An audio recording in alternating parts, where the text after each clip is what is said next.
Bodybuilding, and today I'm going to talk to you a little bit about shoulder training. So first things first though, I want to show you the new design made by Sam Weller. It's his version of the mountain logo, and I think it looks really awesome. This looks pretty cool, so check this out. And if you want to get a shirt with this on it, I will have those available right now. So yeah, just check it out. The link is down below, or go to my website, naturalglambodybuilding.com, and there's a link there to get shirts and stuff like that. But I'm going to be getting one of these puppies pretty quick here. So thanks a lot for that, Sam.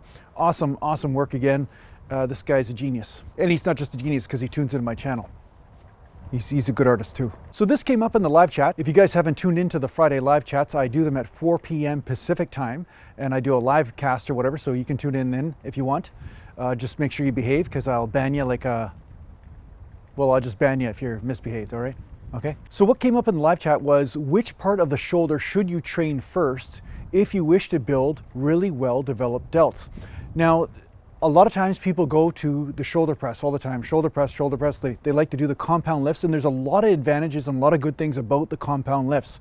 Shoulder presses are great for those front delts, and you do hit some medial delt as well. But when it comes down to the secret to building that really round deltoid, what you want to concentrate on is the rear delt and the side delt mostly, and maybe finish off with the front delts, because you're already getting a lot of front delt work during your pressing movements when you're training chest, especially on the incline movements. So because of this, it makes sense if you're noticing that your delts aren't really round, you're not getting development in the rear, you're not getting development in the side delts, it makes sense for you to start to prioritize those side delts and those rear delts. Now this can also be good for rehabilitating injuries, it can also be good for preventing injuries, because obviously if there's an imbalance of too much strength in the front as opposed to the back, you'll get that shoulders rolling forward type syndrome, and we see this all the time with guys, they'll get their shoulders rolled forward, and then what will happen is they'll end up with some sort of shoulder impingement injury. So the most important thing though is for you to look at, where are you at right now? Where is your development happening in the shoulder specifically? And this is where we're going to use your awareness training that I talk about so much in this channel. Where is your weakness? Where is your strength? Are your front delts developed at all? If they're not, and maybe you have really good developed side delts and rear delts, maybe the front delts are the issue, and then you need to concentrate on those first. But whichever part is your main concern or your weakness, that's what you'll start to work out with for the most part. Now, I'd say 70% of the time to 80% of the time, the rear delts and the side delts are the weak link for a person's shoulder development, not necessarily the front delts, because like I said before, they do get trained a lot during the pressing movements. So an example of what I do is I'll do bent over lateral raises with some external rotation. So I get some rotator cuff in there, as well as some trap development and some rear delts. So it's like a triple bangy. It's like a triple combo, triple hit combo, like you get in Street Fighter or something like that, you know? So I usually do that. And then I'll go to some side delts or some presses after. All right. Okay, let's forget about the bike. Just don't look at the bike. Here we go. Got some dumbbells on the ground here, and I'm going to be doing a pretty shallow incline for some bent over lateral raises. So this is something I do. I like this because a lot of times my lower back gets worked out from lots of things, and I just don't want to have the lower back quit earlier in the set than my shoulders, right? So the whole point is make sure the shoulders hit failure. So I am doing some rear delts, and you'll notice that I am doing some external rotation as I'm doing this. All right? I'm doing that on purpose. Okay.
Now, this isn't something that's set in stone for me, but if I really want to concentrate on my shoulder development, this is what I will do mainly.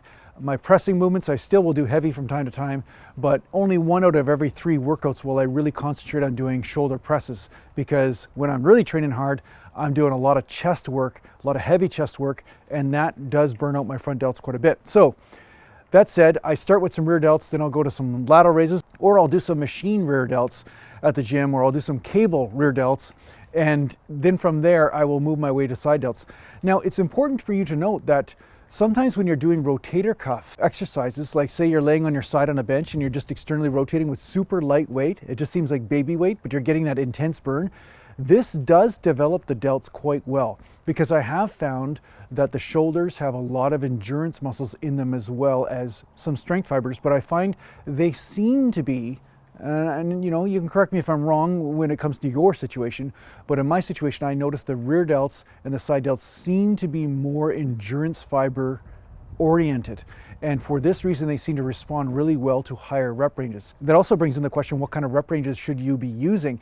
And I would definitely recommend anywhere from 15 to 30 reps is usually the ideal rep range for shoulders. You can do higher if you want, but I find going into the 5 rep range or 6 rep range, especially when you start talking about isolation movements or rotator cuff movements, that becomes a little bit dangerous, and I find it's not necessary, because you are doing those heavy compound lifts like bench presses and bent over rows and stuff, and that does work the rear delts and work the shoulders a bit as well, except for they do it in a safer sort of way when you're handling those heavier poundages. So this is my advice to you with shoulders. If you're noticing your shoulders are lacking in development a little bit, try starting with the rear delts, bend over lateral raises, or maybe a rear delt machine of some sort, or maybe even support yourself on an incline and do some rear delts to make sure your lower back isn't hitting failure first and you're not swinging too much. So these are some very valid techniques to bring up that shoulder development. So I hope this helped you in your training. Thanks a lot for watching, and if you need to get hold of me, just go to naturalgalantbodybuilding.com. And thanks a lot to the patient supporters, and take care for now. Mountain, mountain, mountain.